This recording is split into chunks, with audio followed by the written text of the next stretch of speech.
That wasn't an All-Ireland winning performance. Probably should have won the game based on their second half performance. Is it a step too far to say it was the performance so far of the World Cup? Maybe not. OTB AM's performance rankings with Gillette. I'm scratching my head. That performances was just lacked that intensity.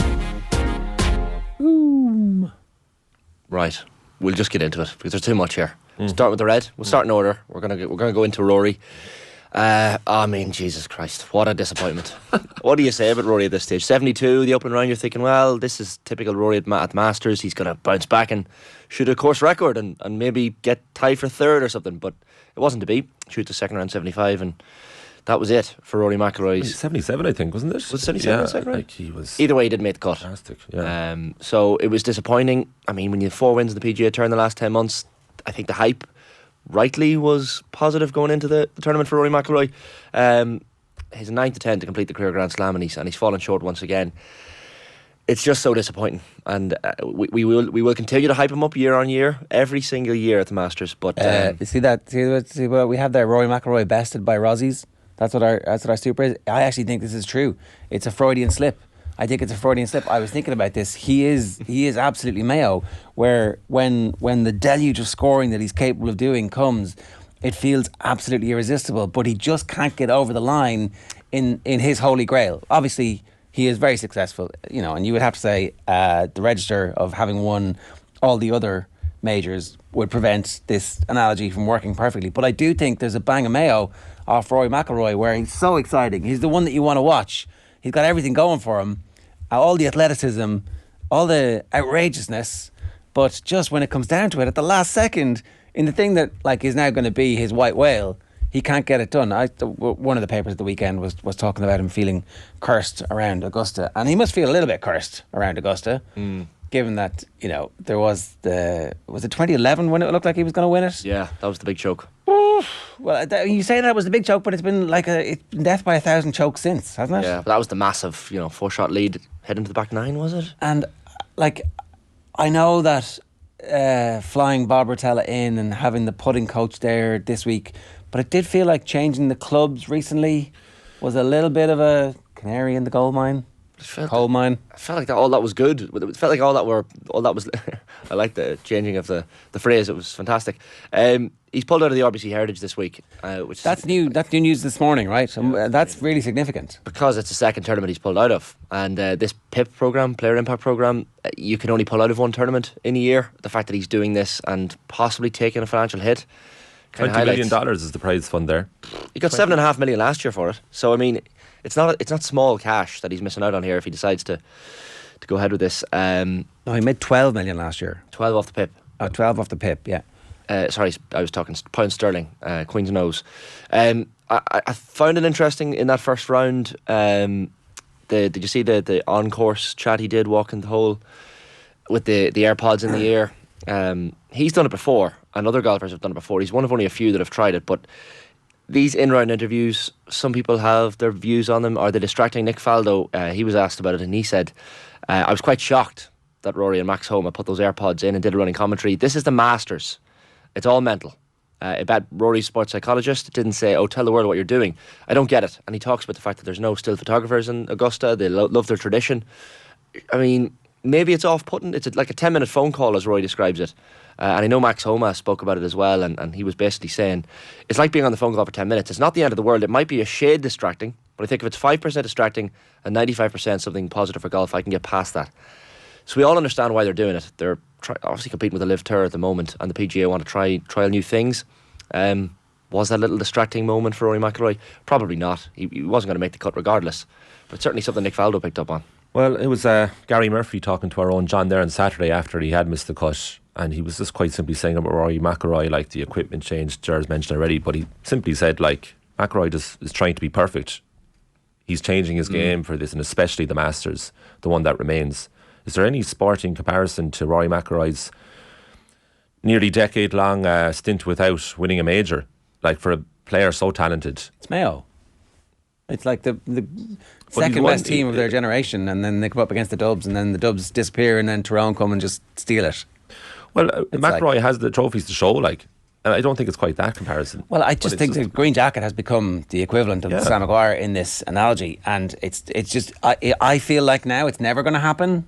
that obviously you look at how well Phil Mickelson played in the final round, and McIlroy obviously has looked after himself really well, and so physically he is going to be able to compete at this level. But there's just something in this where there's something in the air and the build up to it, and we keep talking about how different the approach has been year on year on year on year. He plays before it, he doesn't play before it, he goes on his own, he's telling everybody everything, or he's like super laser focus. It's like it seems like he's tried everything, and so I don't know what's going to drop or change.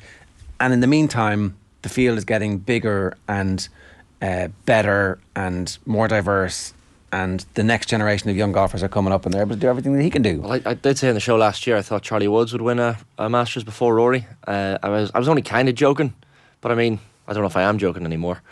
I do think he will win it, honestly. I hope he does. Honestly, we really hope he does. But it has become such a thing. Like, this was the year where he had moral authority, he had confidence, his game was supposed to be okay, and then the equipment change definitely made you think a little bit about that. But he might do a Tiger 2019 thing where everyone thinks it's way past him, even forget about him as a contender, and he wins, and it's one of the great sporting moments.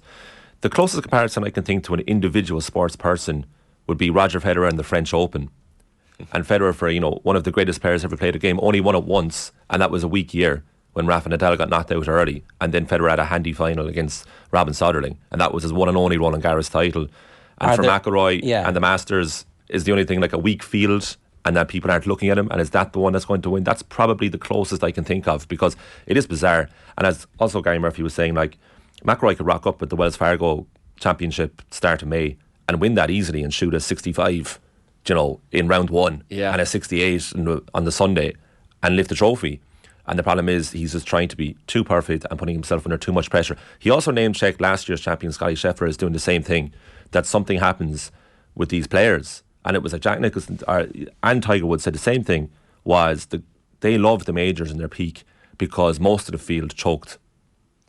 So it was easier to win than standard competitions. The podcasters and the US broadcasters are also laying into Rory. I was listening to the No Laying Up podcast, and Neil Schuster was they were basically saying he had no fight. He waved the white flag. They described his power putt in 16. He says, I went back and watched the replay. It was effing awful. Just not good golf. Like, it was gone by that stage. Sorry, is this in the second round? Yeah, and it had gone by that stage more than likely, but sure, you can't be missing it, and you've got to try and make the cut, and you've got to try and stick around, and you've got to. I understand he's heartbroken at that stage, and it's very difficult, and we don't have a clue what's going on. And who knows, maybe there is something else going on and that's why he's pulled out. Who knows? There's a metaphor there with the falling trees. I mean, that kind of summed up his round, and that's a point that the lads made as well. It was just woeful for McIlroy. Understandably, he didn't speak to the media afterwards. Kind of get that after either round.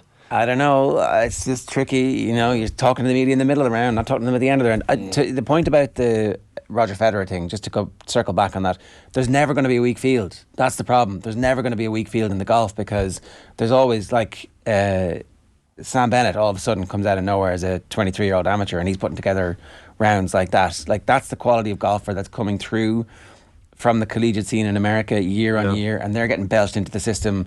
And then you've all the rest of them who are, the Live Tour lads are all very well rested, it turns out, and super competitive, because golf not particularly stressful for those guys, and so they can work on their game off Broadway, and they can have equipment changes that we're not reading about or interested in, and emerge unscathed. The issue there too is in golf you're fully in control of your own destiny as well. So, it's the closest I can think of a great sports person who doesn't win something so obvious that they should. John Ram, of course, the story of it.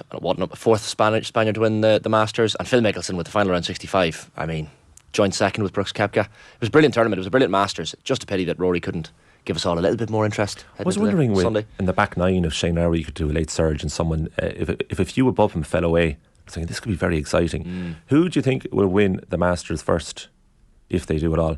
Lowry or McIlroy? I mean, you'd have to say Lowry at this stage. Like, you would, if you're pricing that up. Yeah. Larry performed really well there last year, performed well this year, but like afterwards he said he was on the verge of doing something really great.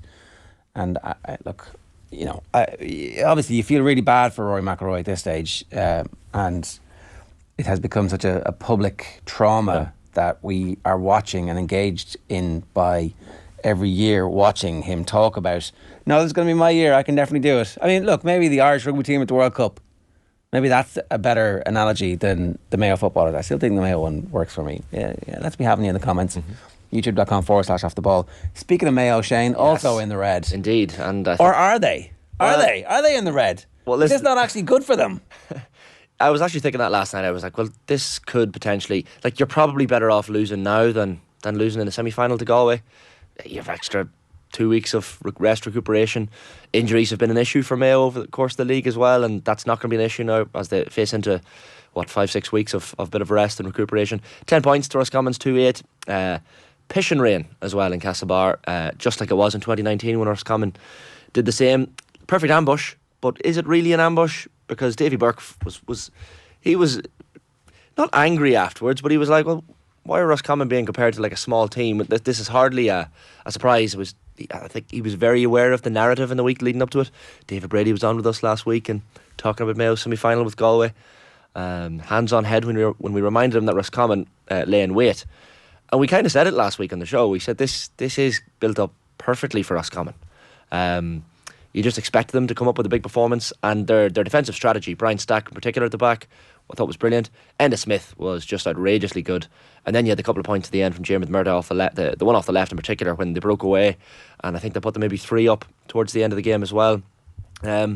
History kind of looked like this result was on the cards, because every time Mayo win the league they tend to lose to Roscommon then at the championship. And Jesus, Roscommon love beating Mayo. You could see the reaction from Davy Burke after the match, and you saw the Roscommon fans as well. Anyone who says that the provincial championships don't matter anymore because of the new structure, just look at how Roscommon reacted. Yes, of course, it's because they beat their neighbours, but incredible win for Roscommon, and that Galway game now in the Hyde in 2 weeks is going to be a cracker. See, the temptation here was to put Roscommon in green. Yeah, well, what's lyrical about the job that Davy Burke is doing so far. And Shane, like, he was in with us just before he got going at Roscommon and talked a great game, and he had so much energy to him, and we were like, this guy, he's so charismatic, you can't take your eyes off him, and he talks such a good game. But then to back it up with the way he started, I don't know what he's doing with those players, but he's getting the best out of them. Well, I said it last week that Mayo, 10 of their 14 points in that league final against Galway were from frees or marks, and I know we were making the point, of course marks are essentially from play, they have to work those marks. But that was something Davy Burke said after the match. We completely targeted that. We were like, we're not going to give away stupid frees. We're going to try and avoid them getting marks as well as we can. And Roscommon just had a strategy that worked. In midfield, Keith Doyle and Enda Smith were brilliant. And those long kickouts seemed to work when they decided every now and again to just pump one in. It was brilliant. Now, the 2 goals probably changed the game. Mayo had a couple of goal chances themselves in the first 10 minutes. But they were kind of against the grain of how the game went. Referee decisions maybe went against Mayo more so than Roscommon, you could argue, but I think the better team won. And game management from Roscommon, they're of course going to waste a little bit of time, go down and stay down, and that if you're going to play a team like Mayo, that's what you want to do. And I think the conditions played into Roscommon's hands possibly as well. Yeah, I think that was made of the fact that there was a minute of stoppage time in the first half and 6 at the end of the second half, even though the conditions with the wind, etc., you're actually, you should get the same amount of stoppage time in both halves, really. Obviously, substitutions make a difference to that, but look, I don't think Mayo are happy about going out, but I do think that it doesn't really matter in the evolution of this Mayo team. Are they going to win a league and win Connacht and win All Ireland, and not lose for the rest of the season? It turns out, obviously, now they're not.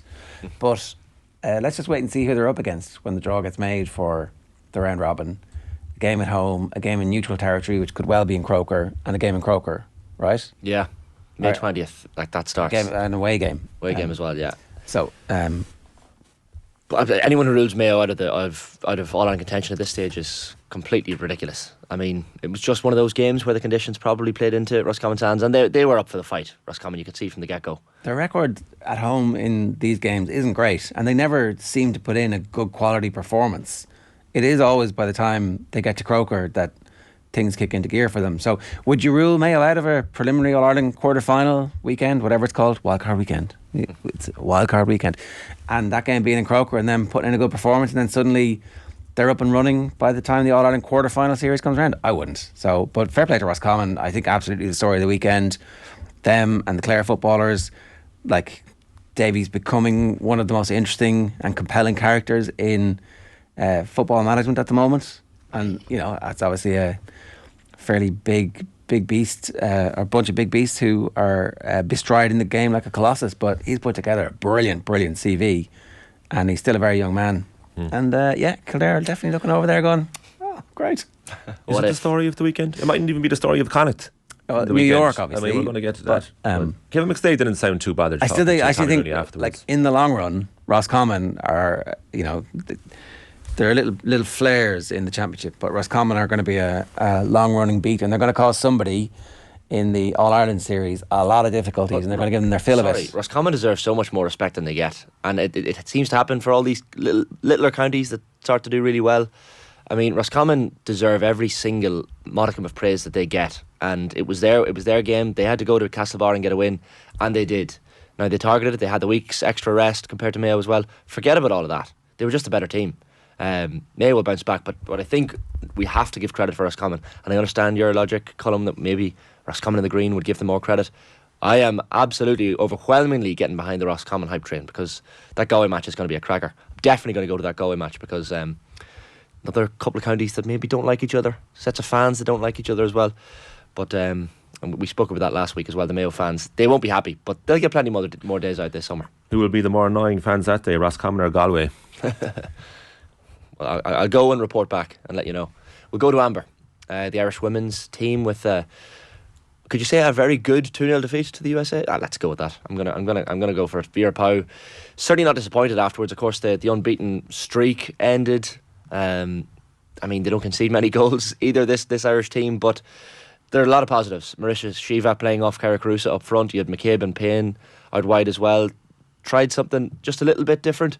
But it's positive, and I know they play that second game tonight in St. Louis, Missouri. I think it's 12:30 midnight, Irish time. So technically tomorrow morning, yeah. Technically, so best of luck to anyone who's deciding to stay up. Sinead Farrelly was the story, really. 24 hours notice, comes into the Irish squad, and Friday, ridiculously good, and probably allows, as Vera Pauw said, Ireland to play that different kind of setup with the holding striker up front.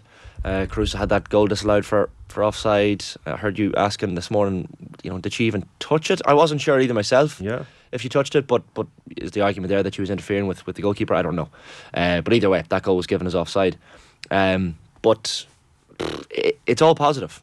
I think Vera Pauw uses the idea of playing these big teams in friendlies to get used to the World Cup. It tends to work. I mean, you're going to go into the World Cup now not expecting to not be able to compete with any single team. And you're going to come up against Australia and Sam Kerr in the opening game of the World Cup. So, really, really positive. And Farrelly with the Cavan father. Yep. Proud moment. No, it's great build-up. Don't mind the unbeaten run. Like, it's actually good that it ended, because if they were to lose the first game of the World Cup, then we haven't lost in such a long time. We don't know what to do with this. And also, you need these games against literally the best team in the world twice in a few days. It's brave, and it's the perfect preparation. As you said, Shane Farrelly coming into the team with 24 hours notice, 33 years of age, making her first appearance, and Vera Pauw afterwards, and Denise O'Sullivan captaining the side and her 100th cap for her country. Full of praise for Valerie's impact. And she's not playing tonight, though. I honestly think tonight might be shadowboxing. I don't know, but I think the teams will be fully changed. I feel like the first game was what they were targeting.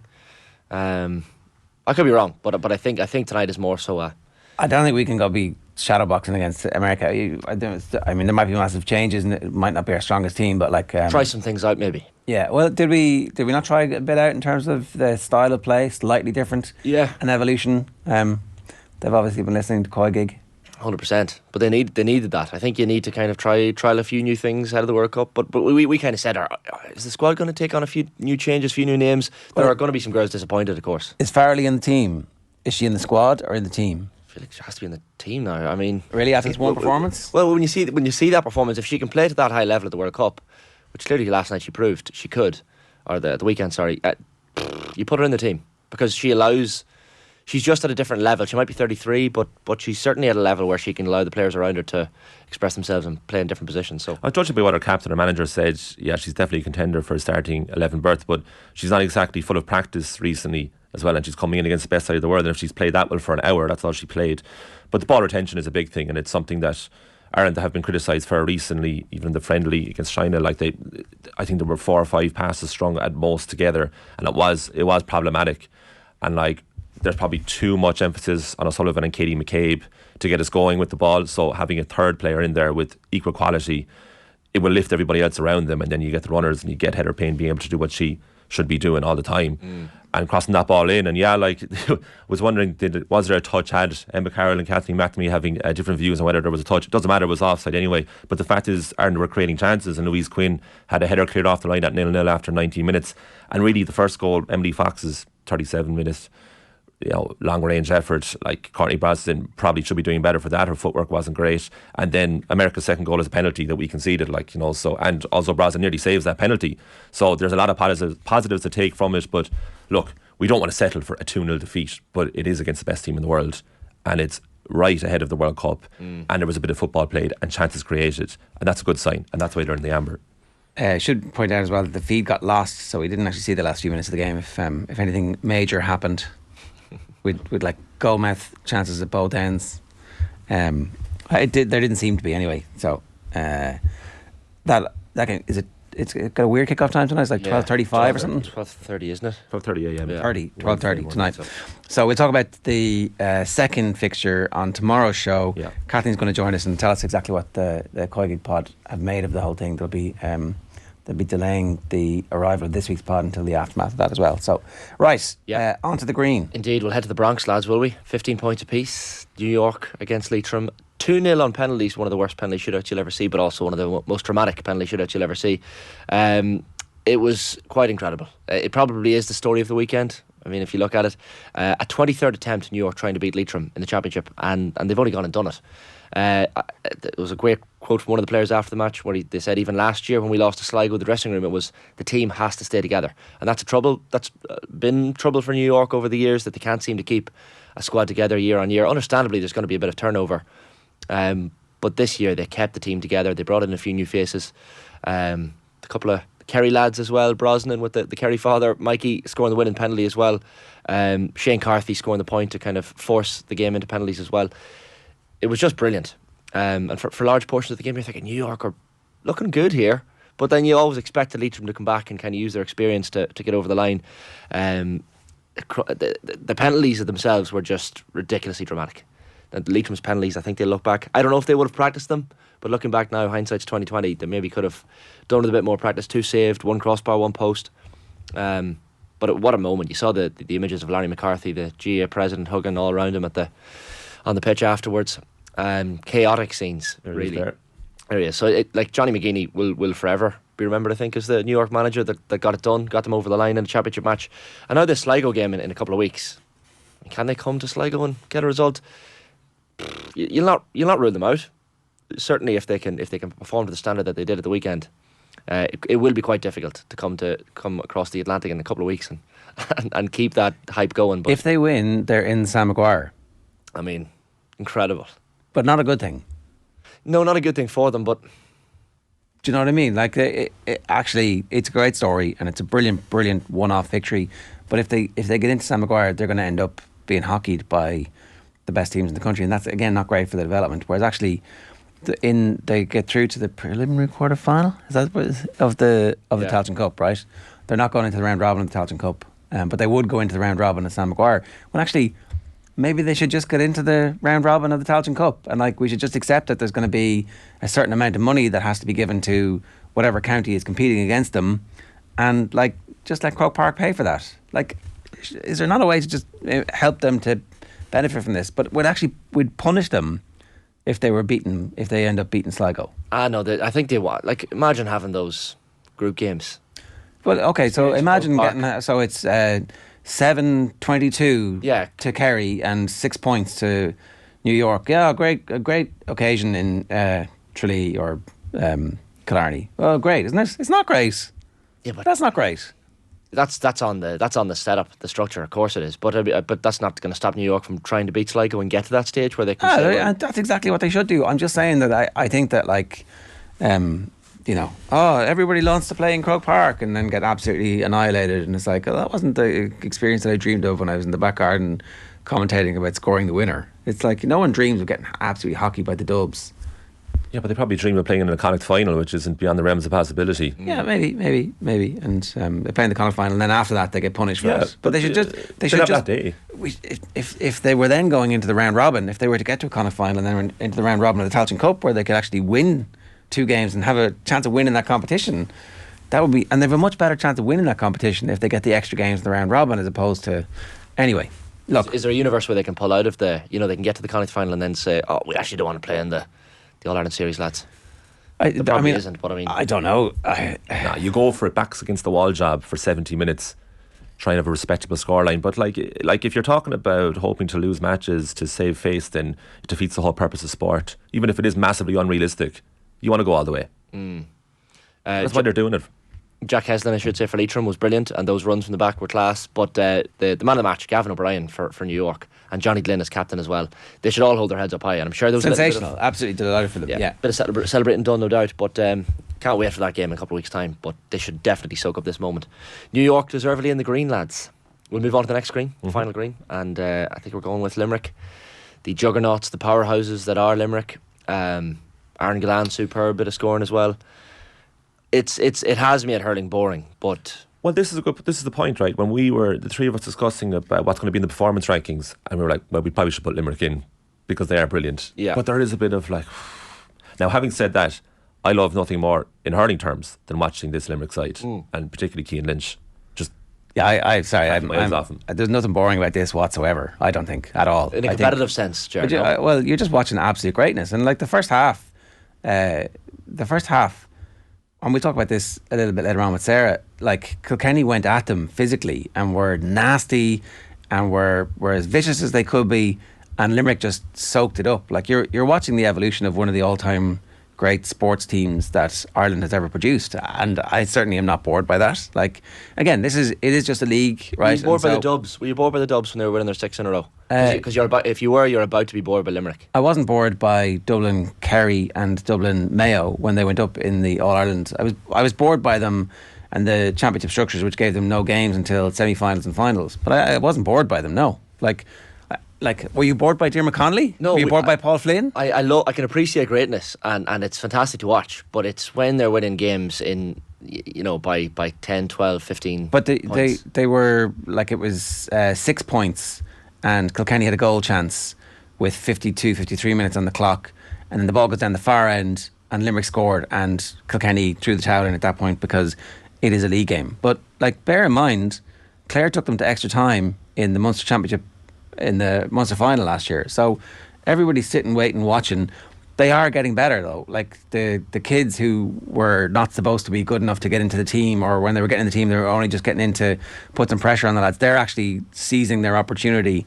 And so I don't know, I'm not bored by this at all. I think they should be in the green, and we should be like going, this is unbelievable. Tune in every time you get the opportunity to see the Limerick hurlers this season, because this is greatness.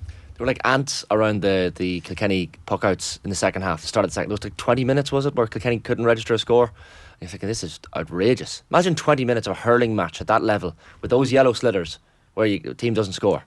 Dennis Walsh has a great piece today talking about their wides. They have twice as many wides as Kilkenny did, and it seems to be a strategy. It's like, the team that shoots the most scores the most, and we don't care about our wides, and we don't have any psychological reaction. We're not depressed by our wides the way you would be certainly in Gaelic football. Many teams do get depressed by their wides. They're like, no big deal. They were quite reliant on Billy Drennan's long range frees as well. But then you had TJ Reid sitting on the bench, and you're thinking, is he going to come off? But then the game got away from them in the last 15 minutes. You're thinking, there's no point taking him off the bench at this stage. So I understood the decision to leave him there. Kyle Hayes and Declan Hannon weren't even in this Limerick team. They were late pullouts. So there's more left in Limerick. That's what worries me. Not worries me. It is brilliant watching this Limerick team, don't get me wrong. And they probably will power to another All-Ireland this year. But it's just in terms of competitive, tight matches. The Munster Championship used to be where it's at, but now if you feel that every game Limerick are in, it's a foregone conclusion in some ways. Now, the teams competing against them won't think that way. Of course they won't. Well, let's wait and see. Yeah. Well, there was a serious reaction to John Duggan's opinion about hurling, and it's like these days, and he's just not as into it as he used to be, and he referenced like the 1995 All-Ireland final and how it was almost like the equivalent of a score if they pucked it up the field and got away from danger. But the way I see it now is that, they're scoring from all distances, and the score lines are huge in comparison to what they used to be. But for me, that means just an improved level of accuracy. Like, these guys are like professional athletes. Yeah. And like the way they look, the physicality of them, and just the quality of pretty much every attempt at goal is either over or very nearly over. And that, like, hurling's come a long, long way in terms of quality, and Limerick are at the front of that. And you should probably embrace this period, just like we should have embraced Dublin when they were dominant. I think and we did, they're though, not didn't so we? much. But like when we're saying boring, and like it's same with Leinster. It's hard to criticise them. Yeah. It's not their fault. They're so brilliant, and we should enjoy it for what it is. And the rest should catch up, not bring them down. And maybe it's an era. These eras come and go, but. And maybe you're right. Like, it's just when you're sitting there, I'm tuning into a league final at the weekend going, I would love a really tight Limerick-Kilkenny match here at Páirc Uí Chaoimh, and just a little bit of excitement, drama in the last 5-10 minutes where it's nip and tuck. But it never felt like it was going to be. But this level of dominance is worth it for just in case they have an off day in the semi-final. It's and going to then be amazing. suddenly you're like, oh my God, what happened to them? Hold on, So a Limerick it's worth it. off day. What's a Limerick off day? Well, the All-Ireland final last year when Kilkenny got close to them, or the Munster final when Clare took them to extra time. Like, we have to go back, 9 months for them to actually bid in two absolutely epic matches where they've reached new high heights, and two other teams managed to get them to go even further than we've seen them go before. Like, that's all you want in sport. Yeah, you can't have every single week be a 15-course 3-star Michelin meal. Like, you've got to sit through some of these games to get to the point at the end where this is the greatest thing I've ever seen. Because otherwise, it's just. Like, you said they're Terminator 2. Robots don't have off days. Robots are robots. The Terminator 2 lost. Yeah, but he okay. lost in the end. That's the whole point of the movie. Stick a bit of oil in them and they'll be grand. Like, Limerick on an off day, and someone has said it in the comment as well, even Limerick, that was probably them at 70%. That's what Davey said. Probably only throwing the ball, you'll see the real Limerick in the championship only running at 70% last Sunday. I felt like that as well. They weren't fully at their. Well, let's wait and see what happens. Yeah. They're imperfect. They are fallible, and their discipline is questionary. Like there is a question of it, and they could lose their heads. Yeah. And you just never know, and that is going to be worth it.